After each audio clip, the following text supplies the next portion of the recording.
Hello and welcome to Intoxicated Masculinity. If it's Wednesday, we have a cocktail video coming at you. Today we are going to continue with our summer cocktails because I live here in the Midwest and I'm sure a lot of you live in hotter places, and boy, does it feel good to have something nice and refreshing. We've been doing some of the newer cocktails, recently, so I thought we'd go with something a little bit more traditional, and that is the Zombie. The Zombie is a very old cocktail, a very good tiki cocktail. I'm going to use the version from Smuggler's Cove. We used that book a lot before, and I highly recommend that as a good tiki book. So this cocktail was invented by Don Beach back in, I think, 1934. Again, the Smuggler's Cove is sort of a reinterpretation of that. There's one ingredient in this version of the cocktail that I do not have, so I'm going to kind of fudge it just a little bit, but I think it's going to work just fine. But yeah, this is just a nice, big, yummy tiki cocktail for a summer day. So let's go ahead and start making it so we can start drinking it. As with most tiki cocktails, we're going to start off with our friend fresh squeezed lime juice. In this case, we are going to toss in 3/4 of an ounce. One you see coming up pretty often too, maybe not as often, is grapefruit juice. And here we're just going to toss in just 1/4 of an ounce. Our sweetening is going to come primarily from our cinnamon simple syrup.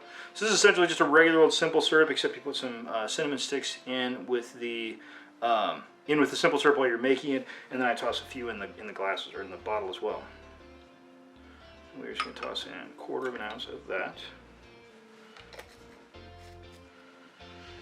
Next, we're going to do grenadine. This calls for a teaspoon. I don't bring teaspoons down here typically. I'm just going to toss in just a tiny bit.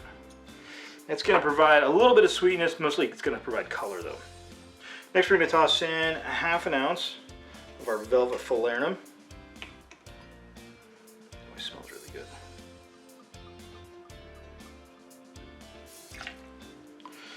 Alright, so the next ingredient is one that I don't have.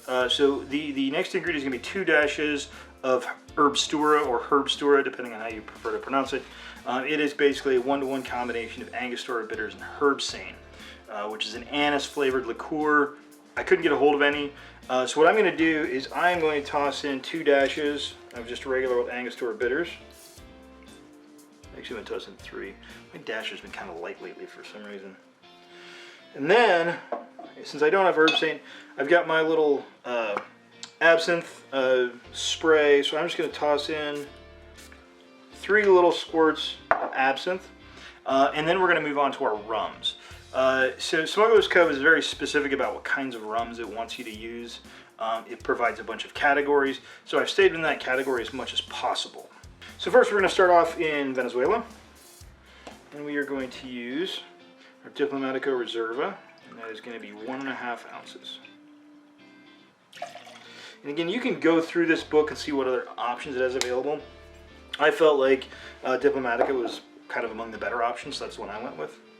Next, there was a lot of rums that I didn't have on that list, but I did have Bacardi 8-year.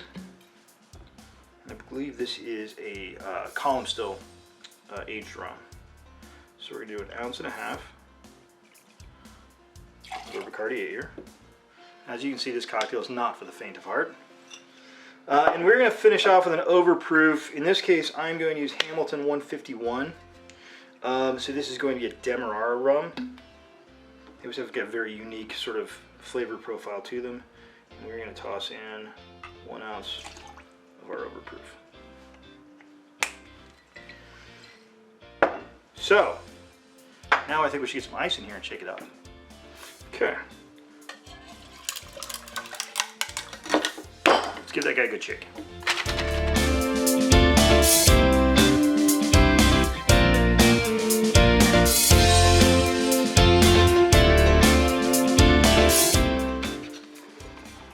Okay, so that's good and chilled down. I'm just going to basically do a kind of a half-gated pour into my hurricane glass. Now you're actually supposed to use a zombie glass.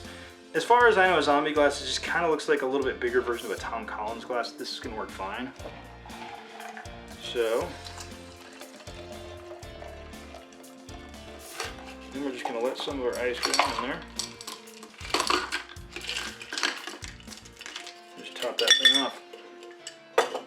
And finally, my mint has started to come in.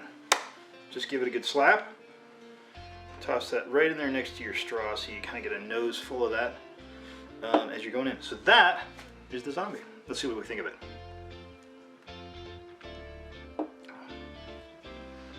Oh wow, that's a lot. It's really good. The cinnamon, and I'm trying to think what else is coming through there.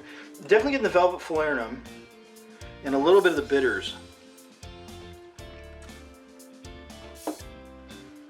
So it's a very tiki cocktail with a very kind of spice underneath it. Very good, very refreshing. And again, when you have your mint sort of right in there next to your straw, you get that kind of along with the rest of the flavors. Now, one thing I will say about this is a sipping cocktail. Typically the cocktails we make are going to have around 2 ounces of the base spirit as part of the cocktail. This has 4 ounces.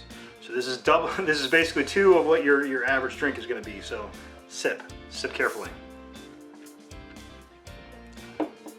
But that's just lovely. It's sometimes I think real simple tiki cocktails can get just that kind of simple, and they don't have any level of complexity. The spice is really coming through here. I'm not getting the absinthe very much. I think just a little bit of the bitters is coming through, just a little bit kind of around the outside. But yeah, this is a great cocktail. But again, sip. And on that bombshell, I want to thank everybody for watching. Please like, share, and subscribe. Have a good drink, and have a good day.